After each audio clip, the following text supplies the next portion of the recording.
de 244 000 morts dans le monde et 24 000 en France. Et le gouvernement et Macron veulent déconfiner le pays à partir du 11 mai. Mais par contre, les universités resteront fermées jusqu'en septembre. Et ça veut dire que les étudiants continueront d'être soumis au régime de la continuité pédagogique, à savoir celui de étudier et passer nos examens comme si de rien n'était.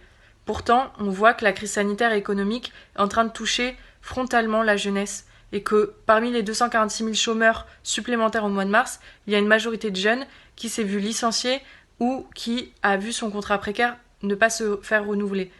Et en parallèle de ça, on a des jeunes qui travaillent dans les secteurs essentiels à la résolution de la crise, qui font tourner la société pour des salaires de misère à des cadences infernales et qui sont évidemment touchés par ce régime de continuité pédagogique et le maintien des partiels coûte que coûte. Parce que derrière ce régime de continuité pédagogique, le gouvernement et les présidents d'université veulent faire en sorte que tous ces jeunes qui, parce qu'ils travaillent, parce qu'ils n'ont pas les conditions de confinement nécessaires à cause d'une mauvaise connexion Internet, le manque d'accès à de l'aide scolaire, la fermeture des bibliothèques, ne soient pas en mesure de réviser et de passer leurs partiels correctement et que ça soit eux en fait qui soient retoqués et mis sur le banc de touche pour l'année prochaine. C'est in fine faire contribuer le nombre de diplômés au nombre de main-d'œuvre que souhaite le patronat en temps de crise économique. Et nous, au NPA Jeunes, on se bat dans toutes les universités où on est pour exiger la validation automatique de l'année pour toutes et tous, la levée de la sélection à l'entrée de l'université, mais aussi pour les masters, l'augmentation des capacités d'accueil, mais aussi par rapport à tous ces jeunes travailleurs et précaires, le CDI pour tous, le maintien des salaires à 100%, l'interdiction des licenciements, et pour les plus précaires, une allocation pour faire en sorte que tous les étudiants puissent vivre et étudier dignement. Dans les lycées, le gouvernement a cherché à tempérer, en reportant la date de la réouverture dans nos établissements. Ce recul, il a été obtenu grâce aux pressions qu'ont mis tous les collectifs et syndicats lycéens et enseignants contre ce choix criminel qui serait une véritable catastrophe sanitaire. Mais il est aussi dû au fait que nous, les lycéens et les lycéennes, on est assez âgés pour rester seuls. Donc on n'a pas besoin de retourner en cours pour que nos parents puissent aller au travail, contrairement par exemple aux primaires ou aux collégiens. Mais malgré tout, on n'est même pas sûr que nos établissements restent fermés jusqu'en septembre, en particulier les lycées pro, dont la réouverture reste une priorité parce qu'elle permettrait au patronat de récupérer une main-d'œuvre stagiaire.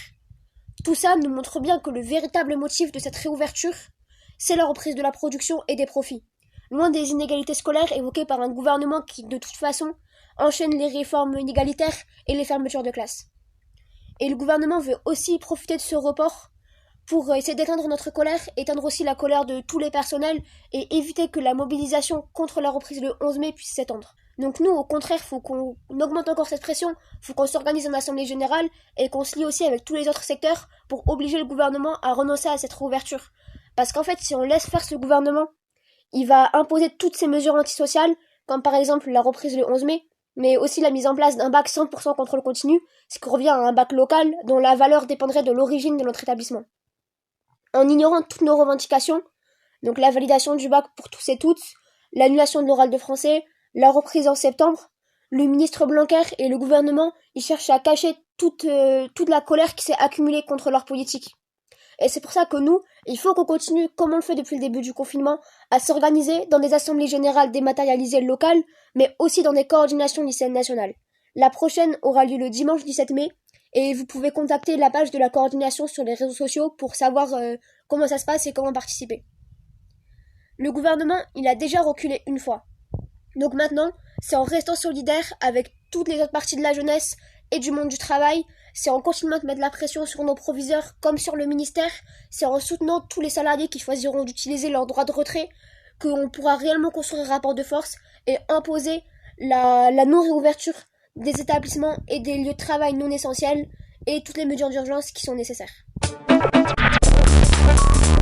C'est un secteur qui regroupe plusieurs travailleurs et travailleuses différentes, notamment les employés de la grande distribution et des petits commerces, ceux de la restauration rapide ou non, les livreurs ou encore les livreux. Ceux-ci ont pour point commun d'avoir été touchés de plein fouet par la crise du Covid-19 et particulièrement les femmes, 90% des caissiers étant en réalité des caissières. Ceux qui ont continué à travailler ont été exposés en permanence à la maladie et ce dans des conditions sanitaires déplorables, surtout au début de l'épidémie. Ils et elles sont également connus une surcharge de travail exceptionnelle et souvent dans l'irrespect total du Code du travail. La situation précaire des livreurs et livreuses a également été exacerbée par la crise du Covid-19, notamment à cause du statut d'auto-entrepreneur.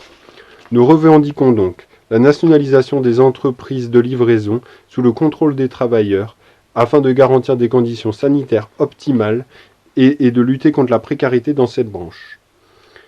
La question des primes est également problématique. Si elles ont été promises par le gouvernement, elles n'ont parfois pas été versées par les entreprises, ou si elles ont été versées, elles l'ont été de manière différente en fonction des salariés. Ce n'est pas acceptable et nous ne l'accepterons pas. Nous exigeons des conditions sanitaires optimales, des augmentations de salaire. Si nos boîtes le refusent, alors prenons-en le contrôle. Nous sommes contre la réouverture des commerces non essentiels le 11 mai, que ce soit par drive ou par ouverture réelle. Le rapport de l'INSERM notamment met en évidence le danger énorme que cela représenterait. Cela causerait probablement une deuxième vague et donc des dizaines de milliers de morts, essentiellement parmi la classe des travailleurs, une nouvelle fois sacrifiés. Pendant cette période, nous revendiquons que les salaires soient versés à 100%, non pas par l'État, mais bien par les patrons. Ce n'est pas aux travailleurs de payer la crise. Nous demandons également aux organisations syndicales de construire la grève ou d'appeler au droit de retrait massif afin d'affirmer notre volonté de refuser le travail dans ces conditions.